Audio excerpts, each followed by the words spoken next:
الحمد لله نحمده ونستعينه ونستغفره ونؤمن به ونتوكل عليه ونعوذ بالله من شرور أنفسنا ومن سيئات أعمالنا من يهده الله فلا مضل له ومن يضلل فلا هادي له ونشهد أن لا إله إلا الله وحده لا شريك له ونشهد أن محمدا عبده ورسوله صلى الله تعالى عليه وعلى آله وأصحابه وبارك وسلم تسليما كثيرا أما بعد فأعوذ بالله من الشيطان الرجيم بسم الله الرحمن الرحيم يا أيها الذين آمنوا ادخلوا في السلم كافة ولا تتبعوا خطوات الشيطان إنه لكم عدو مبين۔ قرآن مجید کی آیت میں نے پڑھی ہے، اللہ تعالیٰ سے دعا ہے اللہ تعالیٰ صحیح طرح سے بات کہنے کی، سننے کی، سمجھنے کی اور پھر ہم سب کو اس پر اللہ تعالیٰ عمل کی توفیق عطا فرمائے۔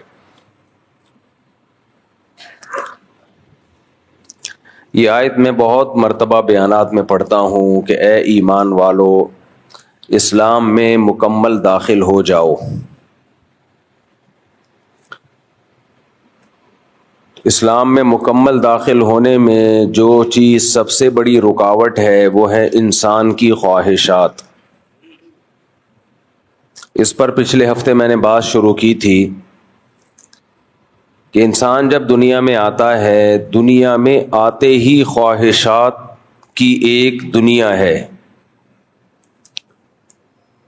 خواہشات شروع ہو جاتی ہیں، چاہتیں شروع ہو جاتی ہیں۔ پیدا ہوتے ہی چیخیں مارتا ہے، اس کو دودھ چاہیے،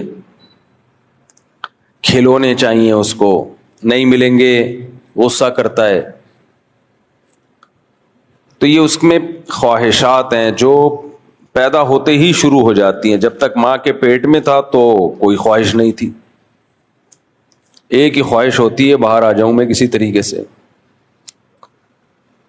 اور وہ قدرت نے انتظام کیا ہوا ہے اس کو باہر لانے کا، لیکن ڈاکٹروں کو اللہ کا بنایا ہوا نظام چونکہ پسند نہیں ہے، لہذا وہ قصائی بن کے چیر پھاڑ کر کے ٹائم سے پہلے نکال لیتے ہیں۔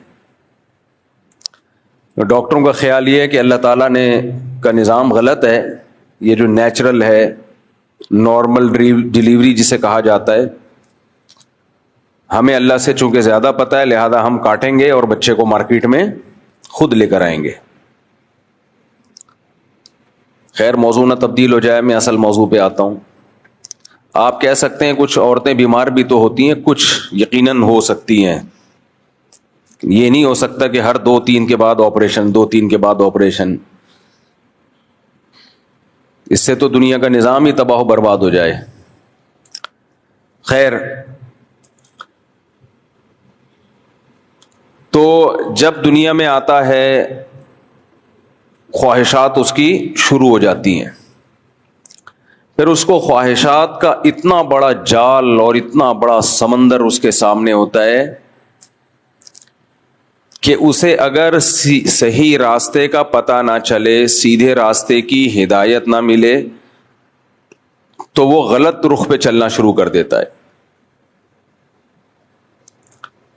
یہ ہدایت اس کو کہاں سے ملتی ہے؟ یہ ہدایت اس کو کبھی کلچر بتاتا ہے صحیح کیا ہے غلط کیا ہے، اس کا خاندان بھی بتا رہا ہوتا ہے، اس کے دوست احباب اس کو گائیڈ کر رہے ہوتے ہیں، یعنی پہلے دن سے اس کو گائیڈنس ملنا شروع، کچھ بعض دفعہ اس کی عقل بھی ہدایت دے رہی ہوتی ہے اس کو، وہ بتا رہی ہوتی ہے یہ صحیح ہے یہ غلط ہے۔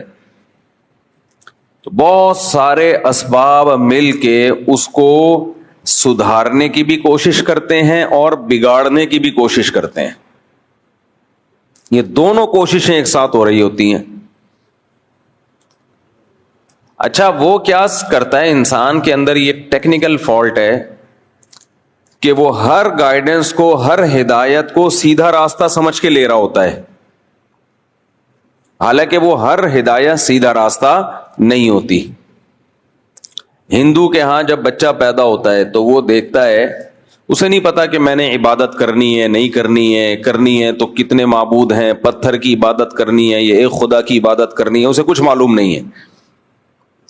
لیکن نبی صلی اللہ علیہ وسلم نے فرمایا فَأَبَوَاهُ يُهَوِّدَانِهِ أَوْ يُنَصِّرَانِهِ أَوْ يُمَجِّسَانِهِ. بچہ اپنے والدین کو دیکھتا ہے کہ وہ پتھر کی مورتیاں بناتے ہیں اور ان کے سامنے میرے ماں باپ جھکتے ہیں، تو وہ یہاں سے گائیڈنس لیتا ہے، وہ سمجھتا ہے کہ یہ عمل ٹھیک ہے، مجھے بھی ایسا کرنا چاہیے، وہ اس کو ٹھیک سمجھنا شروع کر دیتا ہے. اپنے خیال میں وہ سیدھا راستہ لے رہا ہے، لیکن آپ کا کیا خیال ہے؟ یہ ہدایت درست ہدایت ہے یا غلط ہدایت ہے؟ بولو نا. غلط ہدایت ہے بھائی.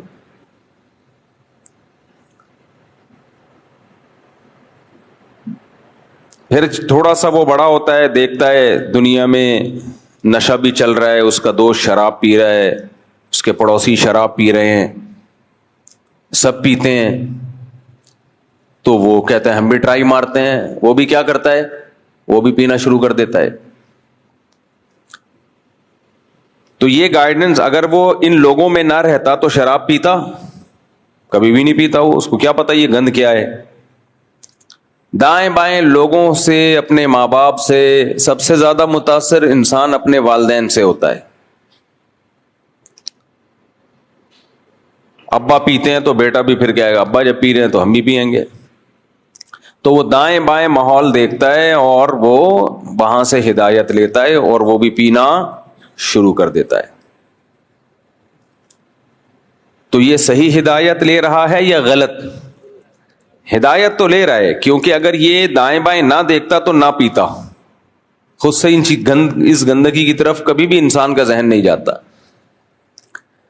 لیکن کچھ صحیح چیزیں بھی لے رہا ہوتا ہے. وہ دیکھتا ہے قانون بہت مضبوط ہے، چور پکڑے جاتے ہیں، ان کو سزائیں ملتی ہیں، اور جو انسانیت کی خدمت کرتے ہیں ان کو سوسائٹی اپریشیٹ کرتی ہے، ان کی حوصلہ افزائی کرتی ہے.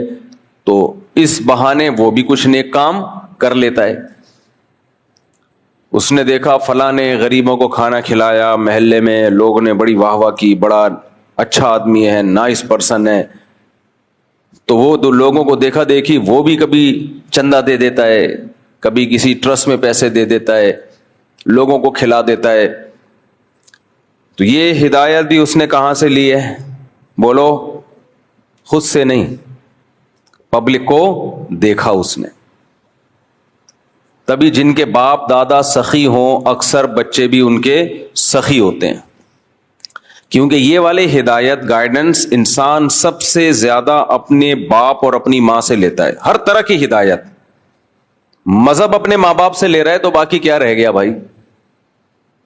جب مذہب ماں باپ سے لے لیا تو باقی کیا رہ گیا؟ یہ جو غیر مسلموں میں زنا اتنا عام ہو گیا نا، اس کی وجہ یہ کہ نکاح ختم تو پیدا ہی بچہ گرل فرینڈ سے ہو رہا ہے. تو زنا سے جب بچہ پیدا ہو رہا ہے تو بچہ پھر آگے نسل تو زنا سے ہی چلائے گا نا. وہ میں نے ایک بیان کیا تھا، اس پہ شارٹ کلپ لازمی بنا دینا. میں نے ایک بیان کیا تھا، کسی نے مجھ سے سوال پوچھا کہ میری ایک گرل فرینڈ تھی، اس سے بچہ پیدا ہو گیا، پھر میں نے اس گرل فرینڈ سے شادی کر لی، تو کیا وہ بچہ میرا کہلائے گا؟ اس کا میں نے جواب دیا تھا نہیں، کیونکہ وہ زنا سے پیدا ہوا ہے، لہذا وہ بچہ بغیر باپ کے کہلائے گا. بے شک اس لڑکی سے آپ نے بعد میں شادی کر لی ہو، شادی کے بعد جو بچہ پیدا ہوگا وہ حلالی ہے، نکاح سے پہلے جو پیدا ہوا وہ حلال نہیں ہے. تو آپ اس کے باپ نہیں ہو، چاہے بے شک آپ نے اس گرل فرینڈ سے بعد میں شادی کر لی ہو. اور باپ نہ ہونے کا مطلب کیا ہے؟ ولدیت میں نادرہ میں آپ فادر میں اپنا نام نہیں ڈال سکتے. دنیا میں ڈال دو، آخرت میں اللہ پکڑے گا، وہ نہیں چھوڑے گا آپ کو. نمبر 2، اس کو آپ کی وراثت نہیں ملے گی، آپ کو اس کی وراثت نہیں ملے گی، اس کو آپ کی وراثت نہیں ملے گی. نمبر 3، اس کے ذمے آپ کے کوئی حقوق نہیں ہے جو باپ والے حقوق ہوتے ہیں نا، صلہ رحمی، رشتہ داری جوڑنا اور خیال کرنا بڑھاپے میں، آپ کا کوئی حق اس پہ بولو نہیں ہے. چوتھی بات، آپ کا بھائی اس کا چچا نہیں کہلائے گا، آپ کا بڑا بھائی اس کا تایا نہیں کہلائے گا، اس کا ددیال سے کوئی لینا دینا نہیں ہے. یہ میں نے مسئلہ بیان کیا. میں نے کہا اس کا نسب چلے گا ماں سے. اس کا نسب کس سے چلے گا؟ ماں سے. دیکھو، ایک آدم علیہ السلام اللہ نے پیدا کیے جو سب کے باپ ہیں، ان کا کوئی والد نہیں ہے. دوسرے عیسیٰ علیہ السلام اللہ نے اپنی قدرت سے بغیر باپ کے پیدا کیے، ان کا نسب ماں سے چلتا ہے، مگر یہ ان کی فضیلت ہے، یہ ایک معجزہ ہے. نمبر 3، سیدہ فاطمہ رضی اللہ عنہا جو نبی کی بیٹی تھی، آپ کی فضیلت ہے کہ نبی کا نسب آپ کی بیٹی سے چلا ہے، یہ آپ کی فضیلت ہے. باقی کسی کا بھی نسب اس کی بیٹی سے نہیں چلتا، چلتا کس سے ہے؟ باپ سے. اور باپ کا نہ ہونا یہ نسب پہ ایک بہت بڑا داغ ہے اسلام میں. یہ کیا ہے؟ ماں سے نسب کا چلانا. یہ 3 شخصیات تو مستثنا ہیں، آدم علیہ السلام، سید الانبیاء محمد صلی اللہ علیہ وسلم اور عیسیٰ ابن مریم. ان 3 شخصیات کے علاوہ اگر کسی کا نسب ماں سے چل رہا ہو، ایک اور صورت ہے وہ لعان کی صورت، اس میں نہیں جاتا، فقہی مسئلہ ہے، پھر وہ پیچیدہ ہو جائے گا. باقی اگر کسی کا نسب باپ سے نہیں چلتا، ماں سے چلتا ہے، تو یہ نسب پہ ایک کالک ہے، ایک بدنما داغ ہے. یہ اس کی علامت ہے کہ اس کا باپ نہیں ہے، ولد الزنا ہے، یہ زنا سے پیدا ہوا ہے.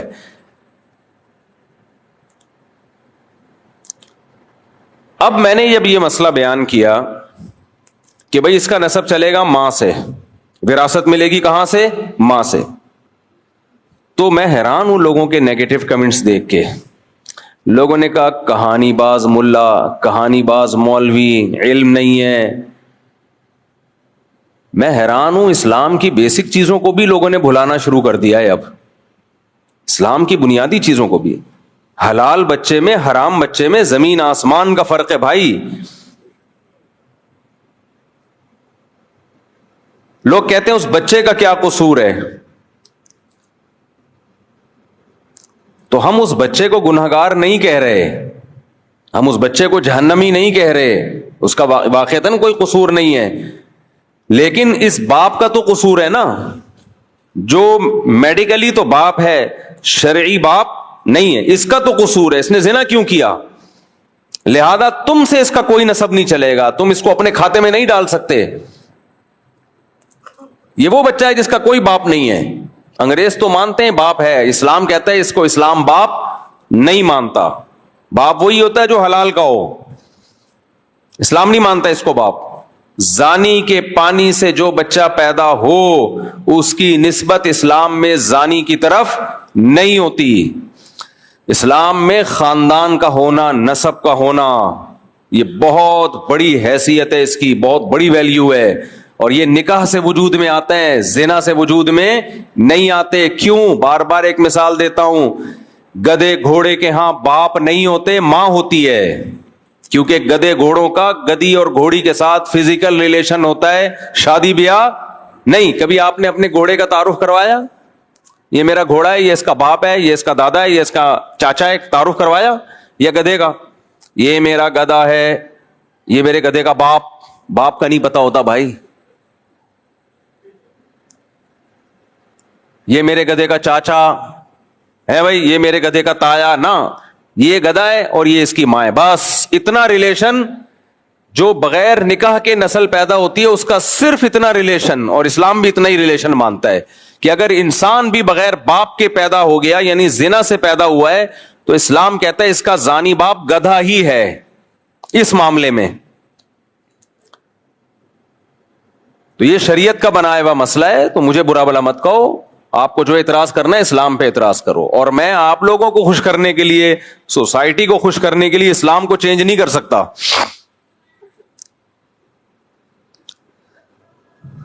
اسلام کو چینج کرنا ہوتا نا، میں 4 شادیوں پہ بات ہی نہیں کرتا، کیونکہ لوگ خوش نہیں ہوتے اس سے. جو پڑھے لکھے لوگ ہیں نا، جناب پروفیسر غامدی صاحب نے بیان دیا ہے بھی 4 شادیوں کے خلاف. انہوں نے بڑے اپنے ہی وہ جو ان کا ایک اچھا اسٹائل ہے بات کرنے کا، اس اسٹائل میں انہوں نے کہا ہے کہ وہ میں اس لیے پیش کر رہا ہوں آپ کے سامنے. اس کے نیچے پازیٹیو کمنٹس, لوگوں کے کمنٹس کیا تھے کہ یہ ہوتے ہیں پڑھے لکھے لوگ. یعنی جناب قابل احترام پروفیسر غامدی صاحب نے 4 شادیوں کی نفی کی ہے. اس میں کس طرح سے نفی کی ہے وہ بتاتا ہوں. تو جو پڑھے لکھے لوگ ہیں نا, جو نہیں جھگڑے کرنا چاہتے, جن کو اپنی بیٹیوں پہ سوگن کا خطرہ لگا رہتا ہے, تو انہوں نے بڑا اپریشیٹ کیا اور کہا دیکھیں یہ ہے ایک پڑھے لکھے اسکالر میں اور ایک ان پڑھ اسکالر میں یہ فرق ہے. ان پڑھ سے کون مراد ہے؟ ہم جیسے لوگ. اور پڑھے لکھے وہ تو ہیں ہی ہیں, لمس یونیورسٹی کے پروفیسر ہیں, پڑھے لکھے کیوں نہیں ہوں گے. تو اس میں انہوں نے دلیل یہ دی ہے کہ یہ جو اسلام میں قرآن میں ہے نا 4 شادیاں, یہ تو غزوہ احد میں شہید بہت سارے صحابہ ہو گئے تھے تو ضرورت پڑ گئی تھی, لڑکیاں زیادہ ہو گئی تھیں, مرد کم ہو گئے تھے. اس ضرورت کے لیے اجازت دی گئی کہ بھئی یہ کام کر سکتے ہو, ضرورت کی وجہ سے اجازت دی گئی کہ یہ کام کر سکتے ہو, ورنہ یہ کوئی دائمی حکم یا ترغیبی حکم نہیں ہے اسلام کا. ضرورت کے موقع پر اس پیکج سے فائدہ اٹھایا جا سکتا ہے. جیسے پیکج ہوتا ہے نا کہ بھئی یہ ضرورت کے وقت آپ کا یہ بھی ایک پیکج ہے, تو یہ کوئی ایسی چیز نہیں ہے جس پہ بیانات کیے جائیں, لوگوں کو ترغیب دی جائے. اور کہا کہ اگر یہ فطرت ہوتی تو آدم علیہ الصلوۃ والسلام کے لیے ایک بیوی کا انتخاب کیا گیا ہے. اس وقت کیوں اللہ نے اس فطرت کی رعایت نہیں کی؟ ہم کہتے ہیں نا مرد کے لیے ایک سے زیادہ بیوی رکھنا یہ مرد کی نیچر ہے. اچھا یہاں جناب غامدی صاحب سائنس کے حوالے نہیں دے رہے, ٹھیک ہے نا, یہاں ڈنڈی مار رہے ہیں. یہ جو ہم کہتے ہیں نا مرد کے لیے ایک سے زیادہ بیوی رکھنا نیچر ہے اور اسلام فطرت دین فطرت ہے نا, تو نیچر کا تعین تو میڈیکل سائنس کرتی ہے نا. تو جناب پروفیسر غامدی صاحب آپ سائنسدانوں سے پوچھ لیں, آپ میڈیکل سائنس سے پوچھ لیں. اب تو خواتین ڈاکٹرز نے بھی یہ کہنا شروع کر دیا ہے کہ مرد کے لیے ایک بیوی کافی نہیں ہے. کلپ رکھے میں میرے پاس, modern doctors, liberal doctors, lady doctors, انہوں نے بھی یہ کہنا شروع کر دیا ہے کہ مرد کا گزارا ایک بیوی سے نہیں ہوتا. کرنا چاہیے گزارا, اگر یعنی یہ نہیں کہ آپ کو ایک دوسری نہیں مل رہی تو آپ برائی کی طرف جائیں, لیکن مرد کے لیے کافی نہیں ہے. تو یہ تو ڈاکٹر کہہ رہے ہیں. تو رہا یہ مسئلہ کہ آدم علیہ الصلوۃ والسلام کے لیے ایک بیوی کیوں تھی, فطرت اس وقت اس فطرت کی رعایت کیوں نہیں کی گئی, اس کا جواب میں کئی بار دے چکا ہوں. وہ ضرورت تھی ان کے لیے ایک بیوی. جناب غامدی صاحب کہتے ہیں نا کہ غزوہ احد میں ضرورت تھی اس لیے اجازت دی گئی. بات یہ ہے کہ جب ضرورت ہوگی تو پھر مجبوری ہوگی تو ایک پر اکتفا کیا جائے گا. قرآن کے الفاظ یہی بتاتے ہیں, مجبوری ہوگی تو ایک پر اکتفا ہے. وہی مجبوری آدم علیہ السلام کے وقت میں بھی تھی, اس لیے ان کو ایک بیوی رکھنے کا حکم دیا گیا. وہ مجبوری کیا تھی کہ اللہ تعالیٰ یہ چاہتے تھے کہ تمام انسانوں کا جیسے باپ ایک ہے, ماں بھی سب کی ایک ہو, ایک اصل پہ سب جمع ہو جائیں جا کے. اگر آدم علیہ السلام کی 4 یا 8 یا 10 15 بیویاں ہوتی ہیں تو ہم میں تو سوتیلے پن میں لڑتے رہتے ہم, تو اما ہوا کی اولاد ہے, تو اما فلاں کی اولاد ہے, تو اما فلاں کی اولاد ہے. ایکویلٹی, مساوات جب ہی پیدا ہونی تھی. انا خلقناکم من ذکر و انثی, اے لوگوں ہم نے ایک مرد اور ایک عورت سے تم کو پیدا کیا ہے, تم سب سگے بھائی ہو, سوتیلے بھائی نہیں ہو تم. اس کی مثال یہ ہے کہ آدم علیہ السلام کی اولادوں میں نکاح کیسے ہوا ہے, نکاح کیسے ہوا, تو سب بہن بھائی تھے. کزن تو بعد میں بنے ہیں نا وہ, تو آگے نسل کیسے چلے گی؟ نسل اسی طرح چلے گی کہ جڑواں بہن بھائی کو سگا بہن بھائی قرار دیا گیا, اور جو جڑوے نہیں ہوئے ان کو ایک دوسرے کے بہن بھائی قرار نہیں دیا گیا, ان کو ان سے نکاح کی اجازت دی گئی. آج ایسا نہیں ہو سکتا. اب اسی دلیل سے کوئی یہ کہے کہ جی میں اپنی بہن کے ساتھ ایک ہی پیٹ سے پیدا ہوا ہوں, جڑواں ہم ٹوئنز ہیں, لہذا یہ تو میری بہن ہے, اور جو میرے بعد اگلے سال میرا بھائی ایک بہن کے ساتھ پیدا ہوا وہ میری بہن نہیں ہے, میرا اس سے نکاح جائز ہے. علماء کیا کہیں گے؟ یہ غیر فطری ہے, یہ نیچرل نہیں ہے, بہن سے شادی غیرت کے خلاف. تو وہ جواب میں کہہ سکتا ہے آدم علیہ السلام کے یہاں پھر نسل کیسے چلی ہے, ان کی اولادوں نے کس سے شادیاں کی ہیں؟ کزن تھی اس وقت, کوئی بہنیں ہی تھیں. تو یہی کہا جائے گا وہ بھائی اس وقت ضرورت تھی نسل چلانے کی, تو اسی کو بہن قرار دیا گیا جو جڑواں پیدا ہوئی ہے, بھائی کے ساتھ. جو بھائی کے ساتھ پیدا نہیں ہوئی اس کو نامحرم قرار دیا گیا. لیکن اب یہ ضرورت ختم. اب آپ کے ماں ایک ہو باپ ایک ہو, ماں الگ ہو باپ ایک ہو, باپ الگ ہو ماں ایک ہو, سوتیلے بہن بھائی کو بھی بہن بھائی قرار دے دیا. حتیٰ کہ آپ نے کسی خاتون سے شادی کی, اس کی بیٹی کو بھی آپ کی بیٹی قرار دے دیا گیا. تو وہ ضرورت ختم ہو گئی ہے. تو اللہ کا شکر ہے ہم جاہل ہی اچھے ہیں, الحمدللہ ان پڑھ ہی اچھے ہیں, اللہ کا فضل ہے. کیونکہ ہم جو اگر یہ ماڈرن اسلام کی طرف چلے گئے نا, تو اس ماڈرن اسلام نے جو آج کے اسکالرز نے لوگوں کی آسانی کے لیے اسلام کو چینج کرنا شروع کر دیا ہے, تو ہم بھی چینج کر کے وہی حشر کرتے اس دین کا جو یہود و نصارہ نے کیا ہے. تو اس لیے مجھے یہ کہنے میں کوئی شرم نہیں آتی کہ اسلام میں اصل 4 شادیاں ہی ہیں, آپ میں تپڑ نہیں ہے, تو اسلام کو چینج کرنے کی کوشش مت کرو. بس قرآن کے الفاظ دیکھو, ان خفتم اللہ تقسطوا فی الیتامی, اگر تمہیں خوف ہو کہ تم یتیم بچیوں میں عدل نہیں کر سکتے, فانکحوا ما طاب لکم من النساء مثنی وثلاث ورباع, تو جو تمہیں پسند آئے ان میں 2 2 3 3 4 4 سے نکاح کرو. 2 سے تو اللہ شروع کر رہے ہیں. فإن خفتم اللہ تعدلوا, اگر خوف ہو کہ عدل نہیں کر سکتے, یعنی اصل مسئلہ تو وہی ہے کہ زیادہ کرو, لیکن اگر تمہارے اندر تپڑ نہیں ہے.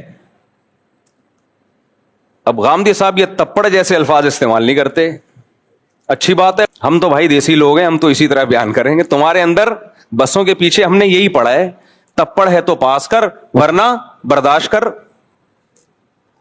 کیا خیال ہے؟ تو ہم تو وہی بتائیں گے جو ابھی ہمارا قصور تھوڑی ہے کہ ہماری زبان ایسی ہو گئی. غامدی صاحب لمک یونیورسٹی میں رہے ہیں, ان کی زبان میں بڑی شائستگی ہے, تپڑ پپڑ جیسے الفاظ نہیں آ رہے ہوتے. بھائی ہم نے بھی SM سائنس کالج میں پڑھا ہے, اور جب ہم جاتے تھے تو بسوں کے پیچھے ہمیں یہی نظر آتا تھا, تپڑ ہے تو پاس کر ورنہ برداشت کر. اب جو پڑھا ہے وہی بیان کریں گے نا, کیا خیال ہے بھائی؟ تو یہ ہمارا قصور نہیں ہے بھائی, جو سوسائٹی میں جو چیز نظر آ رہی ہوتی ہے. ہاں بیان ہم اسٹائل ہمارا یہ ہوگا, بیان ہمارا غلط نہیں ہوگا. بیان ہم نے قرآن و سنت میں جو پڑھا ہے, 8 سال مدرسوں میں بیٹھ کے اور پڑھا, اس میں قرآن و سنت ہے. مدرسے والوں نے اپنا کچھ نہیں پڑھا جہاں میں, تو بیان ہم وہ کریں گے, بیان انشاءاللہ غلط نہیں کریں گے ہم. تو اسٹائل ٹھیک ہے, ہم بھی مرتے ہیں, غامدی صاحب کے اسٹائل ماشاءاللہ بڑا اچھا اسٹائل ہے, لیکن سب کچھ اسٹائل نہیں ہوتا میرے بھائی. پہلے بات میں وزن دیکھا جاتا ہے کہ آپ اجماع امت کے خلاف بات کر رہے ہیں, آپ پوری امت سے ہٹ کے ایک الگ چیز لے کر آ رہے ہیں, اور پھر اس کی تفسیر بھی آپ غلط کر رہے ہیں.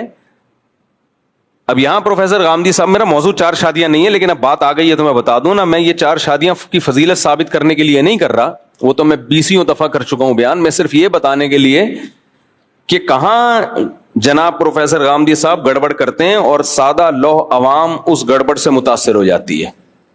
دلائل کی دنیا میں وہ اتنی مضبوط بات نہیں ہوتی. اب میں مثال دیتا ہوں, ایک تو غزوہ احد کا واقعہ بیان کر دیا. پہلی بات, آپ نے جو اس آیت کی تفسیر میں کہا کہ غزوہ احد میں ایسا ہوا تھا اس لیے اجازت دے دی گئی, تو یہ تو آپ نے حدیث سے لیا ہے.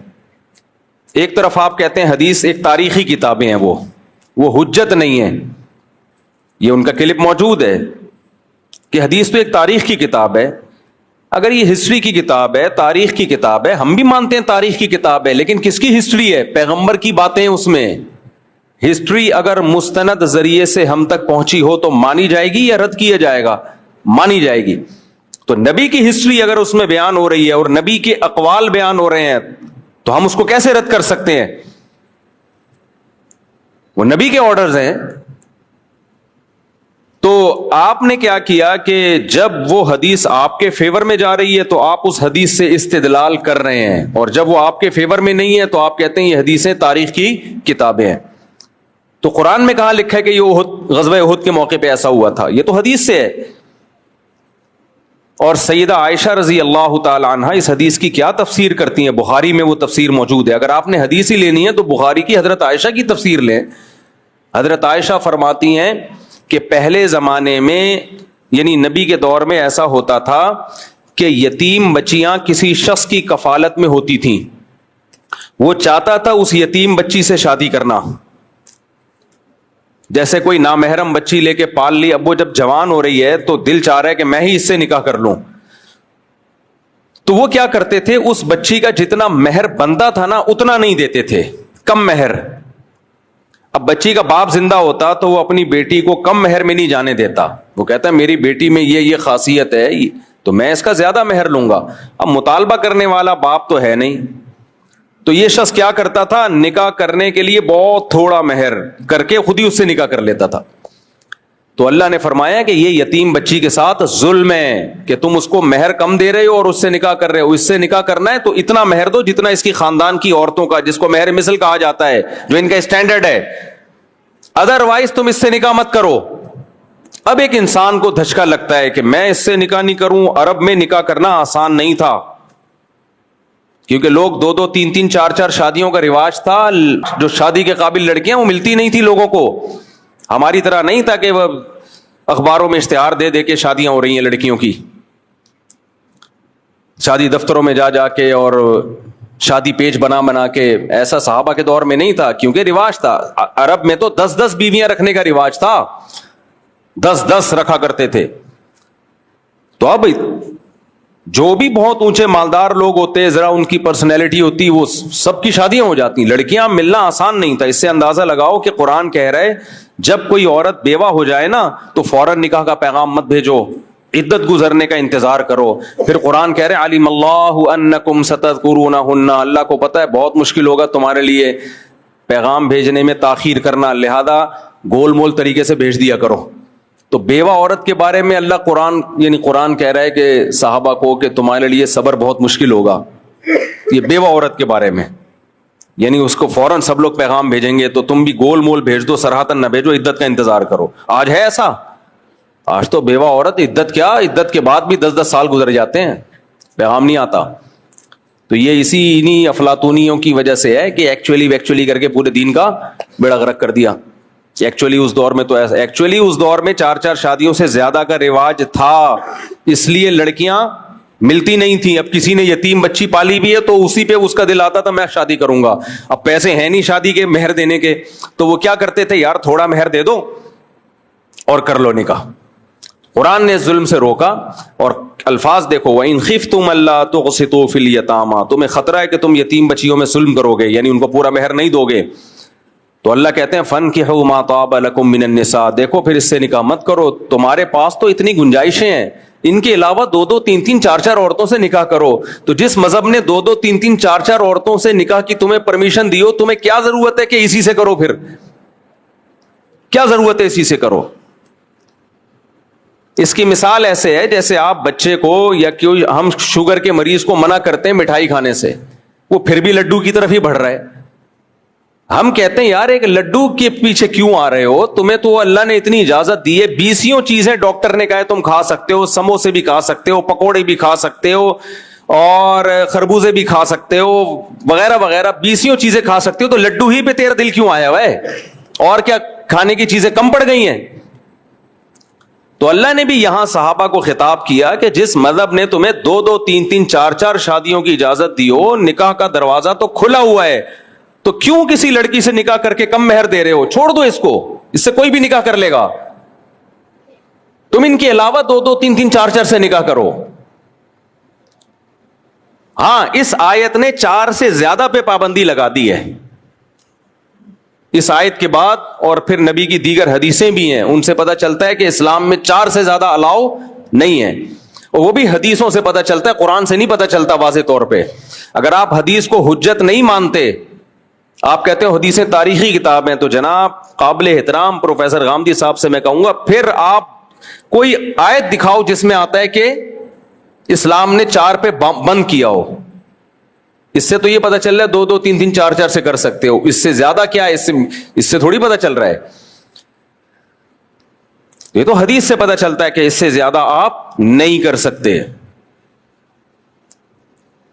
اور اگر ہم یہ مان لے بھی لیتے ہیں کہ غزوہ احد میں ایسا ہوا تھا, یتیم بچیاں ہو گئی تھیں, ان پہ ظلم ہو رہا تھا, اس وجہ سے اسلام نے کہہ دیا 2 3 3 4 4 سے نکاح کرو تاکہ یہ ظلم ختم ہو, تو کیا آج ظلم نہیں ہو رہا؟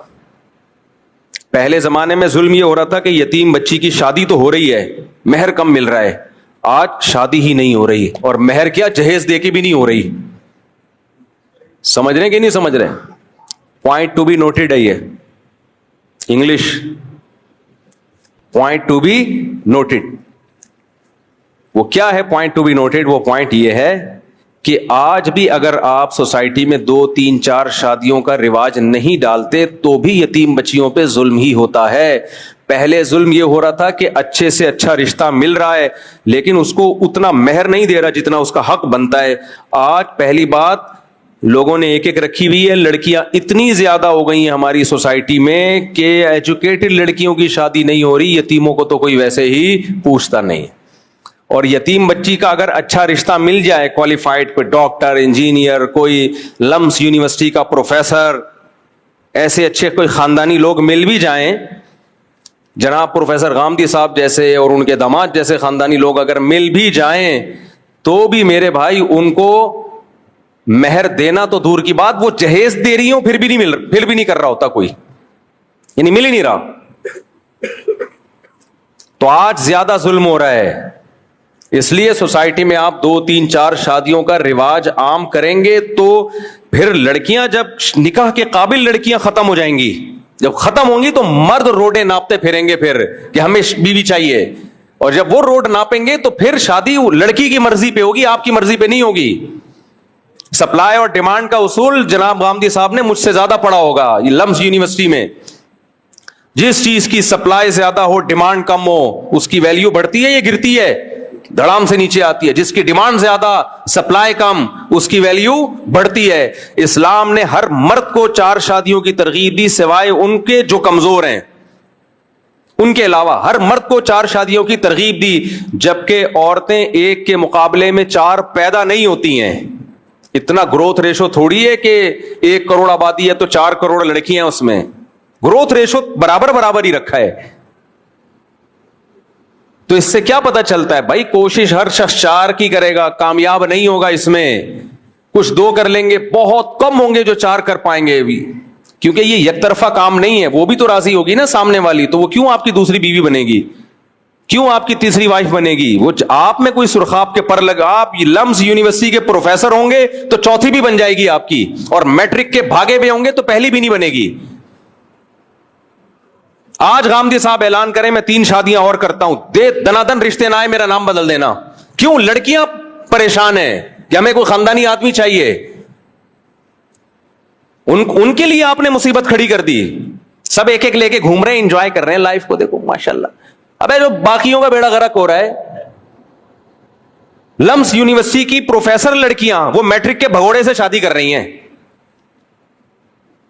جو پروفیسر ہے وہ تو ایجوکیٹڈ لڑکی دیکھ رہا ہے اپنے لیے, اور جو فیمیل پروفیسر ہے وہ 8ویں کے بھگوڑا, 10ویں سے بھگوڑا, پینے والا, کوئی سٹا لگا رہا ہے, یہ مل رہی ہیں ان کو. تو اسلام نے جو یہ 4 کا کہہ دیا نا, شکر ہے ہم اسلام کے حکم کو چینج نہیں کر رہے, کیونکہ ہم اس ماحول سے متاثر نہیں ہیں. اس لیے ہم نے ایسی دیسی پن دکھایا, بھائی جیسے ہے ویسا ہی رہے گا, آپ کو اچھا لگے تو بھی, آپ کو برا لگے تو بھی.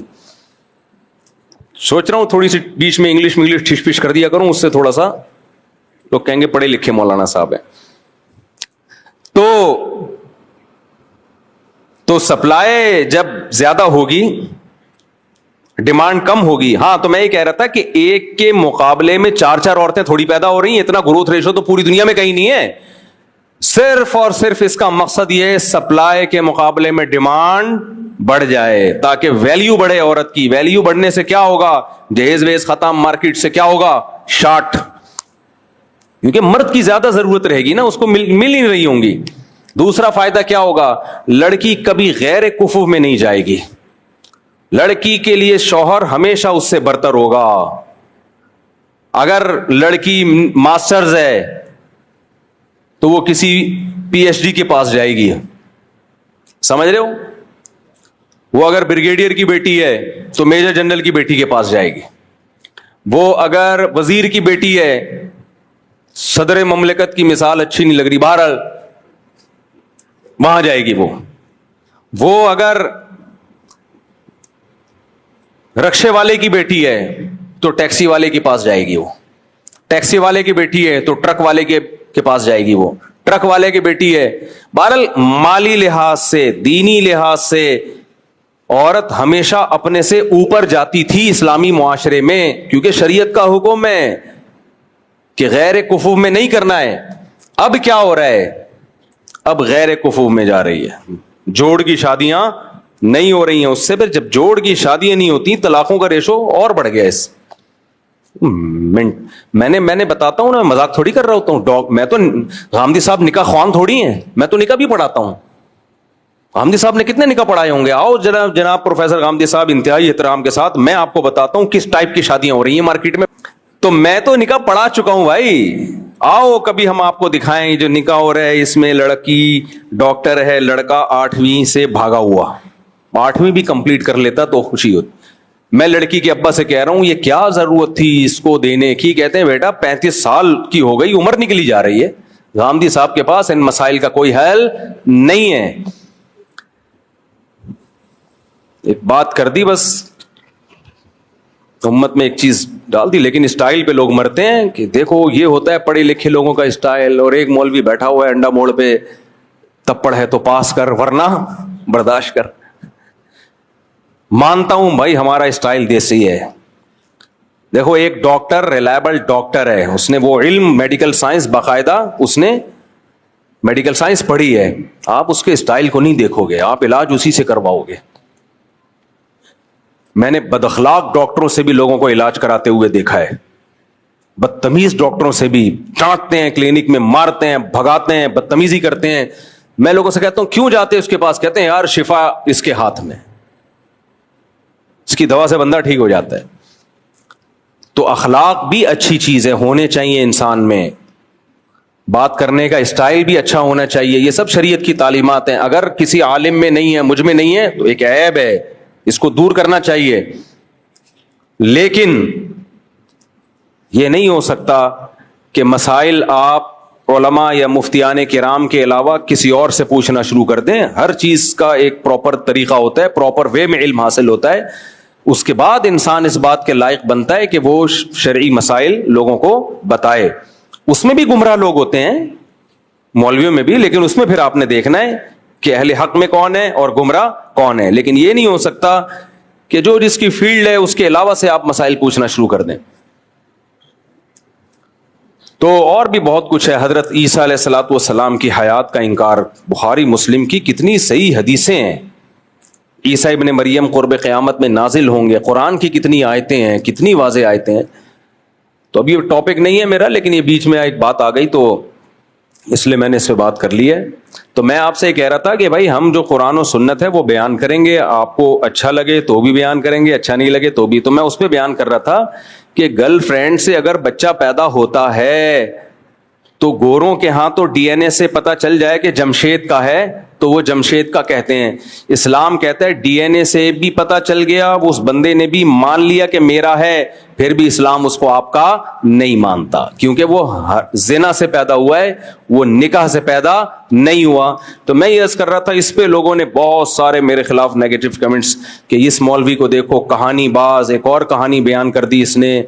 تو حیرت ہوتی ہے کہ جو اسلام کے جو متفق علیہ, جس پر پوری امت کا ہمیشہ سے اجماع چلا آ رہا ہے, الولد للفراش, حدیث میں آتا ہے بچہ تمہارا جب ہوگا جو تمہاری بیوی سے پیدا ہو.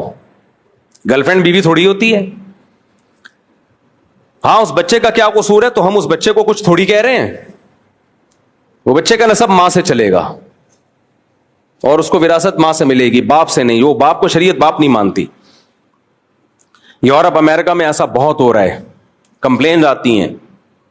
ایک خاتون نے بتایا کہ میرا شوہر نے اپنی گرل فرینڈ کے بچے کو سے بچہ پیدا ہوا, وہ اب گرل فرینڈ تو چھوڑ چھاڑ کے کہیں چلی گئی, تو وہ بچہ بھی میرے پاس لا کے ڈال دیا کہ تم اس کو پالو. میں نے کہا ایک تو آپ کے وہ ہسبینڈ کا بچہ ہے نہیں, وہ حرام سے یعنی پانی سے پیدا ہوا ہے وہ. دوسرا آپ کی ذمہ داری نہیں ہے, آپ اس کو حوالے کرو اپنے ہسبینڈ کے, بولو بھائی یہ اسلام تو اس کو آپ کا باپ بھی نہیں مانتا, یعنی اسلام آپ کو اس کا باپ نہیں مانتا, یا آپ بھی اس کے باپ نہیں, اس کو اس کی ماں کے حوالے کرو. لوگ کہتے ہیں پھر ماں بیچاری کا کیا قصور ہے جو بغیر باپ کے اپنا بچہ پالے. ماں بیچاری کا کیا قصور ہے جو بغیر باپ کے بچے کو پالے. اس کو بیچاری کہتے ہوئے تمہیں شرم نہیں آتی؟ پورا حرام بچہ پیدا کر لیا, ابھی بھی بیچاری ہے وہ. ایک طرف ہو جاؤ, یا انگریز کے بچے بن جاؤ یا اسلام میں آ جاؤ. آج کل ہماری عدالتیں بھی نا پورا یورپ کو فوکس کر رہی ہیں، خواتین کے رائٹس کے معاملے میں بھی، ہر چیز میں کلپ دیکھ رہا ہوتا ہوں وکیلوں کے، عدالتوں میں مرد کی کوئی حیثیت نہیں ہے. خوب سمجھ لو، شادی شدہ مرد کی بات کر رہا ہوں.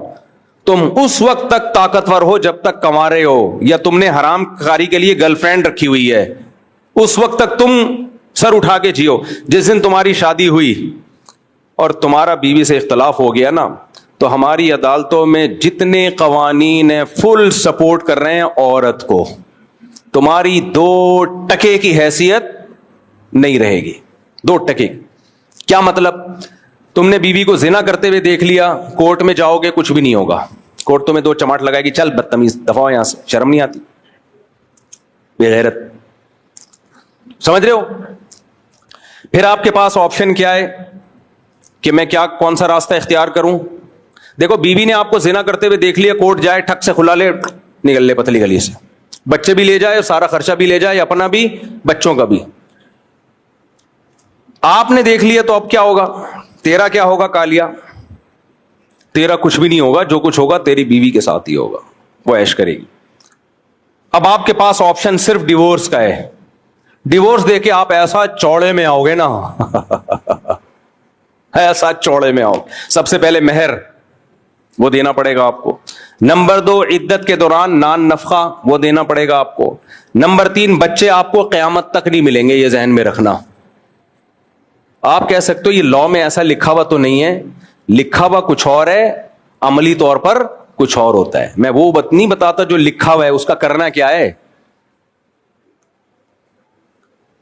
آپ کے داماد نے لکھ کے دے دیا کہ 1 کروڑ روپے کماتا ہوں، لکھا ہوا کتنا ہے؟ 1 کروڑ. جب پتا چلا، پریکٹیکلی دیکھا، گول گپے کی ریڈی لگاتا ہے. تو لکھے ہوئے کو لوگ ہیں یا جو عملی طور پر چل رہا ہے وہ لوگ ہیں آپ؟ کورٹ میں لکھے ہوئے بہت کچھ ہیں، جو ہو رہا ہے وہ بتا رہا ہوں آپ کو. صحیح ہے نا؟ بچوں سے قیامت تک کے لیے آپ محروم. کیوں محروم ابھی بتاتا ہوں میں. کیونکہ 18 سال تک ماں کے پاس رہیں گے. 18 سال میں ماں ان کی ایسی کھوپڑی خراب کر چکی ہوگی کہ اس کے بعد ویسے ہی آپ سے اتنا بدگمان ہوں گے، آپ ملنا بھی چاہیں گے تو نہیں ملیں گے وہ.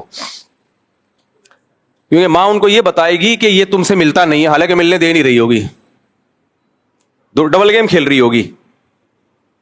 کہے گی ملتا نہیں ہے آپ تم سے، دیکھو، اور وہ ملنے کی کوشش کر رہا ہوگا تو ملنے دے گی نہیں. ڈبل گیم چل رہا ہے بھائی. خیر، تو 18 سال تک بچوں کا خرچہ کس کے کندھے پہ آئے گا؟ آپ کے، جو آپ کی سیلری سے کٹے گا. نہیں دیا تو آپ جیل، آپ ہو گئے اندر، آپ جیل کی کوٹری میں بند. 18 سال تک آپ خرچہ دو گے، اور خرچہ بھی ٹھیک ٹھاک کر دیا ہے. اس کے بعد بچوں کی آدمی خرچہ دیتا ہے، کہتا ہے باپو میں ٹھیک ہے یار دوں گا، لیکن کچھ میری بھی تو چلے نا بچوں پہ. آپ کی ٹکے کی نہیں چلے گی. جیسے خانسامہ خدمت کرتا ہے، چلتی خانسامہ کی ہے گھر میں. دیکھو، باپ نان نفقہ برداشت کرتا ہے تو چلتی بھی کس کی ہے؟ باپ کی. آدمی کہتا ہے کوئی بات نہیں، میں سربراہ ہوں، میں کھلاتا ہوں، تو سربراہ بھی تو میں ہی ہوں نا.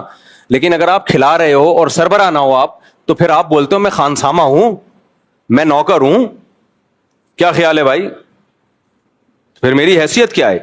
تو آپ کیا کرو گے؟ بچوں پہ خرچ کرو گے، چلے گی آپ کی نہیں. بچوں کی تربیت آپ کی مرضی کی نہیں ہوگی. پھر بچوں کو آپ اپنے رشتہ داروں سے ملانا ایک عذاب جان بن جائے گا. آپ نے اپنی امی سے ملا دیا تو آپ کی بیگم کہے گی اصل میں ایکچولی ان کی والدہ کا ایٹیٹیوڈ میرے بچوں کے ساتھ اچھا نہیں ہے، میں بچوں کو نانی دادی سے نہیں ملنے دوں گی. بھائی غلط ہے، فلانا غلط ہے. اتنی مسائل میں آپ پڑ جاؤ گے نا، اتنے مسائل میں.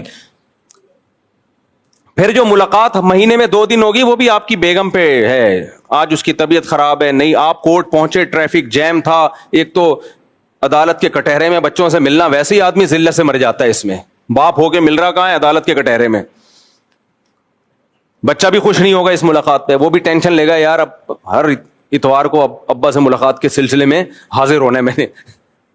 ایسا آپ خودکشی کی خیالات آنا شروع ہو جائیں گے. آپ پہلے تو آپ کو خودکشی کے خیالات آئیں گے، یار یہ میرے ساتھ ہو کیا رہا ہے. پھر آپ کی بیٹی، پھر آپ کو خبر ملے گی کہ آپ کی وائف نے کسی جمشید کے ساتھ شادی کر لی ہے، اور اب آپ کی بیٹی جو قریب البلوغ ہے وہ رہتی کس کے ساتھ ہے؟ جمشید کے ساتھ. غیرت مند آدمی تو یہی سوچ سوچ کے زمین میں گڑ جاتا ہے کہ یار وہ تو غیر مرد ہے, پتہ نہیں کس نیت سے بیٹی پہ نظر ڈالتا ہو. آپ خدا کی قسم کچھ بھی بولو نہیں کر سکتے, مر جاؤ گے آپ. خودکشیاں کی ہیں باپوں نے, حتیٰ کہ عدالتوں میں بھی قتل ہوئے ہیں, لیکن یہ لوگ ایسی خبروں کو چھپاتے ہیں. ڈپریشن میں آ کے نا مرد نے اڑا دیا, بیوی کو مار دی گولی, خود اپنے آپ کے مار دی, جب اتنی ڈپریشن دیتی ہے عدالت مرد کو. لیکن یہ والی خبروں پہ یہ لوگ کیا کرتے ہیں, پردہ ڈالتے ہیں. یہ میں ہی بے وقوف ہوں جو ان سب چیزوں کو ہائی لائٹ کر رہا ہوں. اس کے بعد پھر آپ کو خودکشی کے خیالات آئیں گے. آپ کو خیال آئے گا یا تو بیوی کو گولی مار دوں یا بچوں کو گولی مار دوں, سمندر میں لے کے بچوں کو کود گیا, بھگا کے خود کود گیا, یہ سب ہو رہا ہے. اور اگر آپ خدا کے عذاب سے ڈرتے ہو کہ خودکشی حرام ہے تو پھر آپ بولو گے مفتی طارق مسعود کو گولی مار دوں جس کے کہنے پہ میں نے شادی کی تھی, اس نے مجھے پھنسایا ہے, اس نے ہمیں پھنسایا ہے. اس سب باتوں کا حاصل پتہ ہے کیا نکلا؟ یہ سارے قوانین ہماری اسمبلی میں بیٹھے ہوئے لوگ باہر سے کیوں لے رہے ہیں؟ تاکہ فیملی سسٹم کو ڈسٹرائے کر دیا جائے, شادی شدہ مرد پر اتنے عذاب ڈال دیے جائیں کہ لوگ شادی کے نام سے بھاگنے لگیں, اور وہی گدے گھوڑے والا نظام حرام کاری ہو جو گدے گھوڑے والا نظام ان ملکوں میں ہے. گدا گدی سے ریلیشن قائم کر کے نکل جائے, گرل فرینڈ رکھو, اس کو استعمال کرو سیکس کا انسٹرومنٹ بنا کے, اور جب دل بھر جائے ٹیشو پیپر استعمال سے پہلے اچھا ہوتا ہے, استعمال کے بعد 10 منٹ میں پھینکا جاتا ہے دوسری گرل فرینڈ. حرام خور لوگوں نے یہ پیشہ اختیار کر لیا ہے, پوری دنیا میں یہی سیٹ اپ چل رہا ہے. مسلمانوں کا کلچر ایک بچا ہوا تھا, الحمدللہ اسمبلیوں میں بیٹھے ہوئے ہمارے حکمران جو خود ہی گرل فرینڈ کی شاید ان میں بہت سے پیداوار ہیں, وہ بھی یہی سیٹ اپ ہماری سوسائٹی میں لا رہے ہیں. اور وفاقی شرعی عدالت کو اللہ کے عذاب سے ڈرنا چاہیے. ان کو میں سمجھا کے وفاقی شرعی عدالت کے جج سے میں نے براہ راست بھی بات کی ہے کہ تم لوگوں نے کورٹ میں جس خلا کو پروموٹ کیا ہے, خدا کی قسم لا الہ الا اللہ, یہ زنا ہے, زنا ہے, زنا ہے. عورت دوسرے مرد کے لیے حلال نہیں ہوگی. یہی بٹھا کے میں نے سمجھایا وفاقی شرعی عدالت کے جج کو, ادھر مجھ سے ملنے آئے تھے, چائے پلائی, میں نے کہا خدا کی قسم یہ زنا کو تم لوگ پروموٹ کر رہے ہو. لیکن جج صاحب کی سمجھ میں یہ بات نہیں آئی. اللہ کی قسم وفاقی شرعی عدالت کا جج بھی جہنم میں الٹا لٹکا ہوا ہوگا, میری تمنا ہے. اور یہ ہمارے وکیل بھی اور ہمارے ججز بھی, ہمارے حکمران بھی, اور وہ علماء بھی جو اس عدالتی خلا پہ خاموش ہیں, آواز نہیں اٹھا رہے, میری تمنا ہے کیونکہ ان لوگوں نے اتنا بڑا ظلم کیا ہماری فیملی سسٹم کو ڈسٹرائے کرنے میں, ہمارے فیملی سسٹم کو توڑنے میں, girl friend boy friend system کو پروموٹ کرنے میں اس خلا کے ذریعے. میں اللہ کے سامنے کہہ دوں گا, اے اللہ میری جو ذمہ داری تھی, میں نے حکومت کے خوف کے بغیر, جیل کچہری اور توہین عدالت کے خوف کے اس قانون کے سے نہیں ڈرا. میں نے جو حق تھا وہ ممبر پہ کھل کے بیان کر دیا, میری ذمہ داری پوری ہو گئی. اے اللہ میں بری ہوں. اب اگر کوئی مولوی اس پہ خاموشی اختیار کرتا ہے, کوئی جج اس خلا کو صحیح قرار دیتا ہے, کوئی مولوی, اہل حدیثوں میں بعض مولوی ایسا کر رہے ہیں کہ یہ خلا ٹھیک ہے, یہ سارے جہنم میں الٹے لٹکے ہوئے ہوں گے, سارے الٹے, کیونکہ یہ زنا کو پروموٹ کر رہے ہیں, خاندانی نظام کو توڑ رہے ہیں. یہ مجھے ایک بات بتاؤ, آپ کو پتا ہو کہ میری بیوی کو ہر وقت یہ رائٹ ہے جب چاہے عدالت سے خلا لے لے, آدمی اس کو بیوی کیوں بنائے گا؟ پھر وہ بیوی کس بات کی ہے؟ گرل فرینڈ اور بیوی میں فرق کیا رہ گیا پھر؟ گرل فرینڈ کو بھی یہ رائٹ ہے جب چاہے چھوڑ کے چلی جائے, بیوی کے پاس بھی کورٹ نے یہ رائٹ دے دی ہے جب چاہے کورٹ سے خلا لے کے چلی جائے. ابے تو گرل فرینڈ ہی رکھ لیتا, اس سے بہتر نہیں تھا کیا؟ ان حرام خوروں کو اتنی بڑی زمینی حقیقت سمجھ میں نہیں آ رہی ہے, اور پھر ہمیں سمجھاتے ہیں حدیث بخاری کی, قرآن کی. تو تم قرآن و حدیث ہم تم سے زیادہ سمجھتے ہیں. سب سے پہلے اجماع امت ہے, صحابہ نے, تابعین نے, چاروں اماموں نے قرآن و حدیث سے کیا سمجھا ہے. تم 15ویں صدی کے مولوی ہمیں بتاؤ کہ قرآن و حدیث کیا ہے. بہت افسوس ہوتا ہے, مجھے اہل حدیثوں سے یہ توقع نہیں تھی. جب میں اہل حدیثوں کو دیکھتا ہوں اسی عدالتی خلا کو پروموٹ کر رہے ہیں, یار تم تو صبح شام کہتے ہو قرآن حدیث, تمہیں کیا ہو گیا؟ اس سے میں تقلید پہ اور مضبوط ہوتا ہوں. کیا آپ ان مذاہب اربعہ کو فوکس کرو تاکہ اس گمراہی سے بچو آپ, ورنہ ہر شاخ پہ الو بیٹھا ہے, انجام گلستان کیا ہوگا؟ قرآن و حدیث کے نام پہ ہر شخص آپ کو گمراہ کرے گا. کوئی ایسا خلا نہیں ہے نہ قرآن میں نہ حدیث میں کہ عورت جب چاہے جائے اور کورٹ سے خلا کی ڈگری لے کے دفع ہو جائے. وہ ایسا یہ نہیں مانتا اسلام, یہ زنا ہے. عورتوں کو پسند ہو تو بھی یہ زنا ہے, پسند نہ ہو تو بھی یہ زنا ہے. زنا پہ اسلام کا لیبل مت لگاؤ. آپ گرل فرینڈ بن جاؤ کسی کی, لیکن عورتیں بھی پیڑے کھاتی ہیں. نہیں, بیوی بن کے حقوق بیویوں والے لینے, یعنی پاور وہ لینی ہے جو گرل فرینڈ کے پاس ہوتی ہے, حقوق وہ لینے جو بیویوں کو ملتے ہیں. گرل فرینڈ کو نان نفقہ ملتا ہے؟ بولو نا. نہیں. گرل فرینڈ کا بچہ حلالی ہوتا ہے حرامی ہوتا ہے؟ حرام کا بچہ ہوتا ہے وہ. گرل فرینڈ کا سسرال سے کوئی تعلق ہوتا ہے؟ وراثت ملتی ہے؟ نہیں. لیکن ایک پاور گرل فرینڈ کے پاس ہوتی ہے, جب چاہے بریک اپ کر لے. بیوی کو نان نفقہ ملتا ہے, گیس بجلی کا بل ملتا ہے, اس کے بچوں کی علاج معالجہ ساری زندگی کا سہارا ملتا ہے. لیکن ایک چیز اسلام اس سے لے لیتا ہے, بھائی تمہیں اتنے بینیفٹس مل رہے ہیں تو بریک اپ کا تمہارے پاس رائٹ نہیں ہے. ہماری عدالتوں نے اور وفاقی شرعی عدالت نے اس کو مؤثر قرار دے کے کیا کیا ہے, عورت کو حقوق بیوی والے دے دیے, یعنی مرد پہ ذمہ داریاں ڈال دیں, اور پاور گرل فرینڈ والی دے دی. تو آدمی کا بیڑا غرق. آدمی کا کیا کر دیا؟ بیڑا غرق کر دیا. اور یہ صرف پاکستان میں نہیں, پوری دنیا میں یہ ہو رہا ہے. اور ہمیں بتایا جاتا ہے کہ فلانے اسلامی کنٹری میں بھی یہ قانون ہے. اور بھائی صاحب, اس زمانے کے اسلامی کنٹریوں کے قوانین کو پرکھا جائے گا قرآن و سنت پہ. کنٹری کا ابھی وہ ہے نا, ایک جدہ کے مفتی اعظم ہے, ایک جدہ کے کلپ بنانا اور اس پہ وہ مفتی اعظم چلا دینا تاکہ پتہ چلے. وہ مفتی اعظم صاحب فتویٰ دے رہے ہیں, جدہ کے بڑے مفتی اعظم صاحب ہیں, پاکستانی مفتی اعظم صاحب, عربی کی بات نہیں کر رہا میں, ہے وہ مفتی نہیں, لیکن ان کے مسائل بتانے کا فارغ آدمی ہے. مسائل ایسے بتاتے ہیں جیسے مفتی اعظم, اور صبح و شام امام حنیفہ اور حنفیوں کو رگڑتے رہتے ہیں, جہاں کوئی موقع ملے گا رگڑتے رہیں گے. محترم کہہ رہے ہیں کہ 3 طلاقیں میرے پر رد کیا, کہ 3 طلاقیں ایک ہوتی ہیں, اور پھر دلیل کیا دی ہے؟ سعودی عرب میں 2022 میں بادشاہ نے ایک سرکولیشن جاری کیا جس میں کہا کہ آج سے سعودی عرب کی عدالت 3 طلاقوں کو ایک قرار دے گی. کہہ رہے ہیں دیکھو سعودی عرب بھی یہ کر رہا ہے, اور یہ ہندوستان پاکستان کے ہم جیسے دیسی مولوی کیا کر رہے ہیں. میں نے اور نیچے لوگوں کے پازیٹیو کمنٹس, ماشاءاللہ مفتی اعظم صاحب, اتنی سینس نہیں ہے کم بختو. سعودی عرب میں اسلام 2022 میں آیا ہے کیا؟ 2021 تک وہاں کے بادشاہ کا بھی فتویٰ تھا.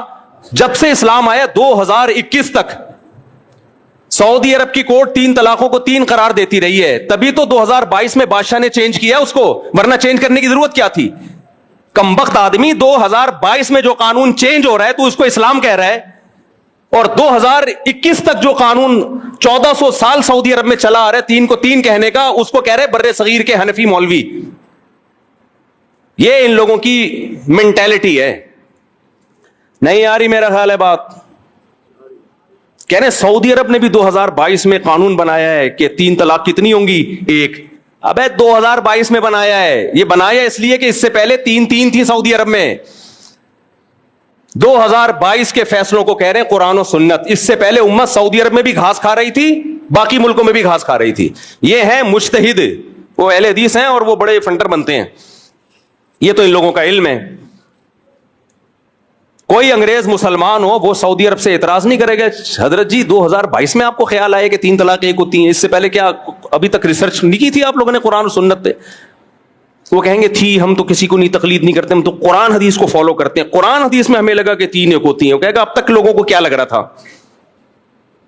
تمہارے پرانے جتنے بادشاہ ہیں وہ کیا, ان کو کیا لگ رہا تھا؟ اٹھا کر پھینک دو باہر گلی میں, نئی تہذیب کے انڈے ہیں گندے. ہم وہ قرآن حدیث مانتے ہیں جو صحابہ اور 4 اماموں سے ثابت ہو. بس آج کل کے مجتہدین چاہے کتنا بڑا افلاطون بقرات ہو, اس کا قرآن و حدیث کی تشریح ہم دیوار پہ پھینکتے ہیں ہم اس کو. تو یہ پورا جو خاندانی نظام ہے نا, یہ تباہ برباد کیا جا رہا ہے. بل پیش کیے جا رہے ہیں کہ شوہر نے بیوی کو تھپڑ مارا تو FIR کٹے گی. وہ تھپڑ نہیں مارے گا میرے ماموں, وہ چھوڑ دے گا. انگریز بیوی کو تھپڑ نہیں مارتا کیونکہ اس کو پتا ہے میں نے ایک چانٹ, میں نہیں کہہ رہا بیویوں کو تھپڑ مارا کریں, اچھی بات نہیں ہے, لیکن یہ قانون غیر اسلامی ہے کہ ایک تھپڑ اگر لگا دیا گناہ ملے گا. خاندان والوں کو چاہیے اس کو روکے, اس پہ FIR نہیں بنتی ہے اسلام میں, کیونکہ بوقت ضرورت شدیدہ کے وقت قرآن نے مرد کو بیوی پہ ہاتھ اٹھانے کی اجازت دی ہے, ترغیب نہیں دی ہے, پرمیشن دی ہے. کیونکہ بعض سچویشن ایسی ہوتی ہیں کہ مرد اگر ہاتھ نہ اٹھائے تو اس کے پاس ڈیورس کے علاوہ کوئی راستہ نہیں ہے. ٹھیک ہے خاندانی عورتوں میں اس کی ضرورت پیش نہیں آتی, لیکن سربراہ کو اگر آپ پرمیشن ہی نہیں دے رہے سختی کرنے کی تو پھر سربراہ تھوڑی ہے، وہ خانسامہ ہے. آپ کی بیوی آپ کی ماں کو گالی دے رہی ہے، آپ کے باپ کو گالی دے رہی ہے، کسی غیر مرد سے تعلقات رکھ رہی ہے. اب آپ کے پاس ایک ہی راستہ ہے، یا تو سختی سے روکو گے یا ڈیورس دو گے. ڈیورس دینے کے بعد بچوں کے مسائل ہیں، بیسیوں مسائل ہیں. تو اسلام کا بالکل نیچر کے مطابق حکم ہے کہ تم چونکہ سربراہ ہو، لہذا تم زبردستی بھی جائز چیزوں میں اپنی اطاعت اس سے کروا سکتے ہو. ہاں، اس کا غلط فائدہ نہ اٹھائے. ہماری سوسائٹی میں اکثر عورتوں پہ ہاتھ الحمدللہ نہیں اٹھائے. ہمارے نبی نے پوری زندگی کبھی اپنی زوجہ پہ ہاتھ نہیں اٹھایا. سیرت نبی کی یہی ہے. خاندانی لوگ یہ کام نہیں کرتے، لیکن ایک آپشن رکھا ہے، کبھی ضرورت پڑ بھی سکتی ہے. آپ نے قانون بن رہے ہیں یہ سب، اور ہماری سیاسی دینی تنظیمیں چپ بیٹھی ہوئی ہیں، چپ. ان کی موجودگی میں ہو رہا ہے سب کچھ. کچھ آواز اٹھاتی ہیں، کوئی جان نہیں ہوتی اس آواز میں. تو آپ نے کیا کیا کہ وہ ایک لگایا، فوراً کیا کٹے گی؟ F I R. جب بیوی تھانے چلی گئی تو آدمی اس کو بیوی بنا کے رکھے گا؟ بولے. پھر آدمی کہتا ہے اب میں اس کو طلاق دوں. اب طلاق دینے کے بعد اس کو پتا ہے بچے بھی گئے اور وہی زندگی بھی گئی. کہیں اور نکاح کرے گی تو بچے ہمیشہ ستیلے باپ کے پاس. تو اب کیا حل ہے اس کا؟ کیا حل ہے اس کا؟ یا تو اپنے مارے گا یا اس کو مارے گا، جو دونوں حرام ہیں. یہ ہو رہا ہے، یہ گدے گھوڑے جو ہوتے ہیں نا دم ہلانے والے. تمہارے پاس اسلام ہے میرے بھائی. پاکستان کا آئین کیا ہے؟ اسلام ہے. کتنا اچھا قانون ہے. اسلام کو فالو کرو. ہر چیز اللہ نے میاں بیوی کے حقوق بتا دیے ہیں. ظلم ہو رہا ہے اس کا بھی علاج اللہ نے بتایا ہے. مسلم لیگ کی ایک خاتون نے چند سال پہلے عدالتی خلا کے خلاف آواز اٹھائی تھی. نام ان کا ذہن سے نکل گیا. میاں نواز شریف کا دور حکومت میں مسلم لیگ کی ایک خاتون تھی، کوئی بہت مذہبی نہیں تھی، لیکن انہوں نے کہا کہ بھائی یہ اس عدالتی خلا سے ہمارا خاندانی نظام تباہ ہو رہا ہے. اس بیچاری نے آواز اٹھائی، اس کو ایسا کچل کے دبایا اس کی آواز کو. کچھ اچھے لوگ بھی ہیں اسمبلی میں، سارے برے نہیں ہیں. تو آپ کے لیے جو ملک میں قوانین بن رہے ہیں سارے کس کے فیور میں؟ عورت کے فیور میں. اس سے کیا ہوگا؟ عورتیں بڑی خوش ہو رہی ہیں. زندہ باد. نیچے کمنٹس آ رہے ہوتے ہیں عورتوں کے، اچھا ہے او بھائی آپ کی نسلیں تباہ ہو رہی ہیں، آپ کی بیٹیوں کو کوئی نہیں پوچھے گا اب، کیونکہ انگریزوں میں بھی یہی ہوا ہے پہلے. سارے رائٹس. اچھا ان لوگوں نے تو انگریزوں سے بھی زیادہ رائٹس دے دیے. تو اس کے بعد پتہ ہے کیا ہوگا؟ جب سارے رائٹس عورت کے پاس ہوں گے تو پھر انگریزوں نے شادیاں کرنا چھوڑ دی. کرتے ہیں انگریز شادی؟ بولتے ہیں پاگل ہیں یار ہم بیوی بنا کے لائیں. پاگل ہو رہا ہوں کیا میں؟ آپ انگریز کو بتائیں نا، وہ بالکل ایکچولی اسٹائل میں بتائے گا. ایکچولی جب ہم وائف لے کر آتے ہیں تو ایکچولی پھر ہوتا ہی ہے کہ اگر میں نے اس کو چھوڑ دیا تو آدھی پراپرٹی مجھے اس کو ایکچولی دینی پڑے گی. تو میں پاگل ہوں میں اس سے شادی کروں؟ کام تو چل رہا ہے. گرل فرینڈ بنا کے بچے بھی پیدا ہو رہے ہیں، حرام بچے. ان کو انہوں نے حلال کر دیا. جیسے خنزیر پہ کوئی حلال سرٹیفکیٹ کا لیبل لگا دے تو وہ چل گیا ان کے سوسائٹی میں. تو ہمارا بھی یہی سسٹم تباہ و برباد کرنا چاہتے ہیں. اٹھا کر پھینک دو باہر گلی میں. نئی تہذیب کے انڈے ہیں گندے انڈے ہیں. اب آپ کہو گے مفتی صاحب ہم کیا کریں؟ قانون تو یہی ہے نا. قانون تو یہی ہے نا. تو یہ تو آپ نے ہمیں اور ڈرا دیا. ہم نے شادی کی، کوئی مسئلہ ہوا ہم تو چھوڑیں گے تو مصیبت میں. بیگم کو جمشید پسند آیا، پتلی گلی سے نکل گئی. آپ وکیلوں سے پوچھو، جب سے عورت کو خلا کا رائٹ دیا ہے، مرد اتنی طلاقیں نہیں دیتے تھے. عورتوں نے خلا لینے کا ریشو مردوں کے ڈیورس دینے سے زیادہ ہے.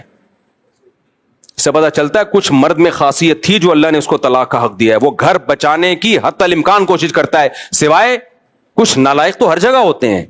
لوگ مثالیں دیتے ہیں اس نے ظلم کیا. بھائی چند فیصد تو ہر جگہ برے ہوتے ہیں. قانون اکثریت کو دیکھ کے بنایا جاتا ہے. اب تک جو اسلامی نظام، اسلامی سوسائٹی میں خاندانی نظام آباد ہیں، یہ اس لیے کہ مردوں نے طلاقیں نہیں دی ہیں. دینے والوں کا ریشو بہت کم ہے. لیکن جب سے یہ خلا ہماری سوسائٹی میں آیا، میں نہیں کہہ رہا، آپ وکیلوں سے ملو، وکیل بتاتے ہیں کہ طلاق کا ریشو سے زیادہ خلا کا ریشو بڑھ گیا ہے. آپ مالدار تھے، آپ کی آمدن کم ہوئی، ٹاٹا بائے بائے. آپ اور پھر جاب بھی کر رہی ہیں. جب جاب کر رہی ہیں تو وہاں کیا خیال ہے؟ حاجی عبد الوہاب صاحب بیٹھے ہیں اس کے ساتھ کرسی پہ ہیں. یا مولانا طارق جمیل صاحب بیٹھے ہوئے ہیں, کرسی پہ بھی آپ جیسا ہی کوئی چھڑا چھاٹ بیٹھا ہوا ہوگا. وہ کیا کرتا ہے, وہ دیکھتے ہیں میری والی پرانی 10 سال سے دیکھ رہا ہوں, نئی والی تو بری بھی بہت اچھی لگ رہی ہوتی ہے ٹھرکیوں کو, تو میجورٹی تو ٹھرکی ہی ہے نا. وہ پھر ادھر دوستیاں بھی لگائے گا, اپنے گھر میں بھی اس کی توجہ کم ہو رہی ہے, وہاں بھی بیگم کو شک اور شبہات, وہ الگ ڈیورس, اور یہ میرٹ سے آپ کی سلام دعا, یہ الگ ڈیورس. گدے گھوڑوں والا نظام ہو جائے گا میرے بھائی. یہ سوسائٹی, یہ گدے گھوڑے صرف سوٹ اور ٹائی سے نہیں پتا چلتا کہ یہ انسان ہے. ایک دھوتی بنیان میں گھومتا ہے, زنا سے بچتا ہے, اللہ کی نظر میں انسان ہے, اور ایک سوئی ٹائی لگا کے زنا کرتا ہے, اللہ کہتے ہیں گدھا ہے جو ٹائی اور پینٹ پہن کے گدی سے زنا کر رہا ہے. اللہ کی نظر میں گدھے کو اگر آپ سوٹ ٹائی پہنا دو, وہ انسان نہیں بن جاتا. انسان کے گیٹ اپ سے انسان کا پتہ بعد میں چلتا ہے. اللہ کی نظر میں اس کے اعمال سب سے پہلے ہے جو اس کو انسان بناتے ہیں. تو آپ کہو گے مفتی صاحب ہم تو چوڑے میں آ گئے. پہلی بات تو سوشل میڈیا پہ اس خلا کے خلاف آواز اٹھاؤ. یہ جو خواتین کے رائٹ کے نام پہ ایک بےہودگی پھیلا دی ہے نا, اس کے خلاف آواز اٹھاؤ. یہ آپ کا اور میرا دینی فریضہ ہے.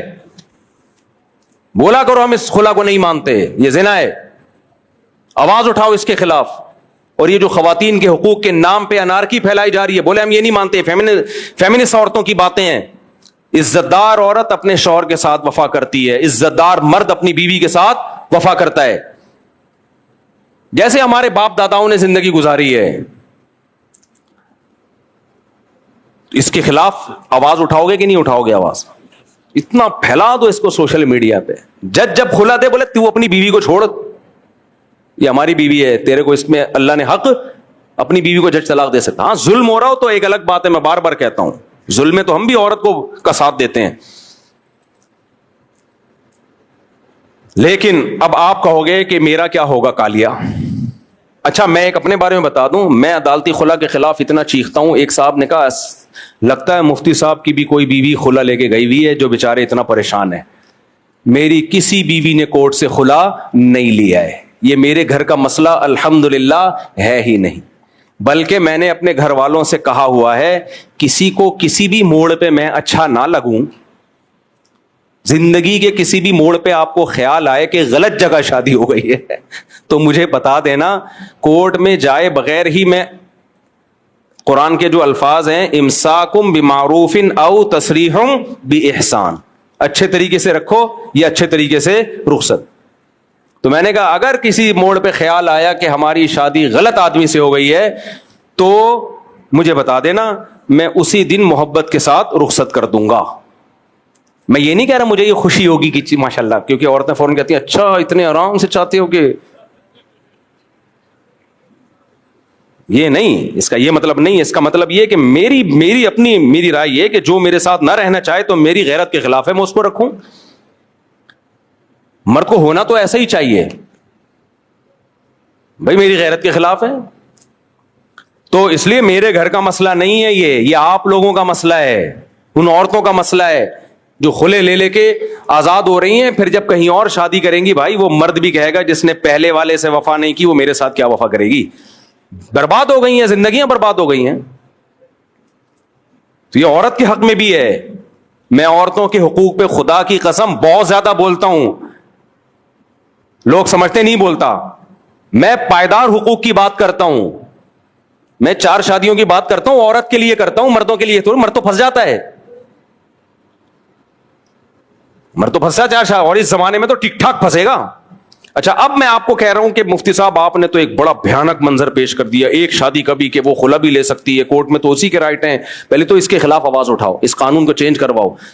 پاکستان اسلامی ملک ہے, اس میں قانون چینج ہو سکتا ہے اگر پبلک چاہے, اگر علماء چاہیں, ہو سکتا ہے. چاہ ہی نہیں رہے ہیں,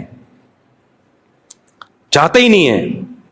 جو بھگتتا ہے پھر وہ چاہنا شروع کر دیتا ہے, بس اکیلے آدمی سے کیا ہوگا. تو اب آپ کہیں گے مفتی صاحب پھر تو گرل فرینڈ ہی ٹھیک ہے. اور ہندوؤں کے آج کل آ رہے ہیں ان کے پوڈ کاسٹ میں غیر مسلم لوگ بات کر رہے ہیں, ہندو لوگ بھی, اب تو مسلمانوں نے بھی جو لبرل ہے وہ کہ یار بیوی کی کیا ضرورت ہے, گرل فرینڈ بہت اچھی رشتہ ہے, یہ تو مولویوں کے کام ہے بیوی شیوی. تو آپ کہہ سکتے ہو بھائی ٹھیک ہے پھر تو چوڑے میں آئیں گے ہم, سارے حقوق اسی کو دیے جا رہے ہیں. تو اس کے 2 حل ہیں. 3 حل ہیں. ایک تو یہ کہ قانون چینج کرنے کی کوشش کرو. دوسرا حل یہ بھائی حلال میں جتنی بھی ٹینشن ہو آخرت کے عذاب سے بہرحال وہ کم ہے. ہماری نظر میں دنیا میں چوڑے میں آ جانا, مصیبتوں میں آ جانا, اس پہ صبر پہ ثواب ملے گا. جن لوگوں نے شادی کی ان کی بیویوں کو جمشید پسند آیا اور بیوی بچوں کے ساتھ جمشید کے ساتھ بھاگ گئی خلا لے کے. وہ میرے پاس جب روتے ہوئے آتے ہیں میرا کیا ہوگا کالیا, تو میں کہتا ہوں تیرا کچھ بھی نہیں ہوگا کالیا, جو تھا تیری بیوی نے کھا لیا. کہہ رہے اب میں کیا کروں. میں نے کہا بچے بھی گئے بیگم بھی گئی. میں نے کہا بچوں سے جتنی استطاعت ہے ملنے کی کوشش کرتے رہو. اب دوبارہ سے یہ والی شادی کو کینسل سمجھو, دوبارہ سے نئی شادی کر کے بچے پیدا کرو. کوئی نہ کوئی تو ٹھہرے گی نا انشاءاللہ. میں نے کہا ٹینشن کیا ہے, جو مقدر میں ہے بس ہو گیا, وہ جہنم میں جائے گی, تجھے صبر کرے گا, بس یہی فائدہ ہوگا. دوسرا حل کیا ہے, شادی سے پہلے پلاننگ کرو, انسان کی بچی سے شادی کرو جس کے بارے میں آپ کو پتا ہو کہ جب نکاح اور طلاق کے مسائل یہ مفتیوں سے پوچھے گی, علماء سے ایسی بھی نیک خواتین ہیں. چند مہینے پہلے خاتون آئیں کہ میرا شوہر مارتا پیٹتا ہے, شراب پیتا ہے, بہت ظلم کرتا ہے, میں چاہوں 2 منٹ میں کورٹ سے خلا لے لوں, لیکن میں چاہتی ہوں کہ میں وہ خلا نہ لوں جو کل عدم ہے. مجھے علماء حل بتائیں کیسے علیحدگی ہو سکتی ہے. تو پھر ہم نے اس کو حل بتایا, بھئی یہ تو ویلڈ کیس ہے, جس طرح سے وہ مار رہا ہے اور اس پہ گواہ بھی ہیں, تو اس کو تو ہم نے لکھ کے دیا کہ اس طرح سے کورٹ میں کیس کریں, اس طرح سے گواہ پیش کریں, اور یہ ویلڈ ریزن ہے. وہ چاقو نکال لیتا ہے, شراب کے نشے میں مدہوش ہو گئے ہو تو گردن کاٹ دے گا. بھائی یہ ویلڈ ریزن ہے, یہ تھوڑی ہے کہ وسیم پسند آ رہا ہے اور جمشید پسند آ رہا ہے. اس پہ گواہ بھی ہیں اس کے پاس, اور وہ گواہوں سے ہم نے خود بیان بھی لیا ہے, خود ہم نے جج کیا ہے کہ واقعی یہ ویلڈ یہ ہے, یہ جھوٹ نہیں بول رہے گواہ, کراس کویشچن کر کے ہم نے بھی تنقیح کی ہے. تو پہلی بات دیندار سے نکاح کرو. یہ لبرل انٹیوں کو چھوڑ دو, لبرل لوگوں کے لیے پردے دار, باحیا, دیندار, نمازی, جو شریعت کو فالو کرتی ہو, وہ کم از کم اس کو یہ تو پتا ہوگا کہ بھائی یہ میاں سے طلاق لیے بغیر نہیں ہو سکتی علیحدگی, اور وہ اگر علیحدگی لے گی بھی, علیحدگی ہوئی بھی, تو اس کو پتا ہے میں بچوں کو باپ کے سے ملنے سے نہیں روک سکتی, اور اگر میں بچوں سے باپ سے بچوں کا خرچہ لے رہی ہوں تو کم سے کم ہفتے میں 1 دن مجھے بچے باپ کے پاس چھوڑنے پڑیں گے 24 گھنٹے کے لیے. یہ شریعت نے اس کو حق دیا ہے باپ کو, تاکہ وہ اپنے ساتھ گھمائے, سلائے, اپنے رشتے داروں سے ملائے. یہ نہیں ہوگا عدالت میں منہ دکھائی کرائی اور واپس لے گئے, یہ نہیں ہوگا. اس کو دل میں اللہ کا خوف ہوگا. میں نے بتایا تھا نا امریکہ سے خاتون نے فون کیا کہ میرے شوہر نے مجھے ڈیورس دی ہے اور گورنمنٹ آدھی پراپرٹی مجھے دے رہی ہے, تو کیا شرعاً میرے لیے حلال ہے. میں نے کہا نہیں, آپ کے لیے حلال نہیں ہے یہ آدھی پراپرٹی.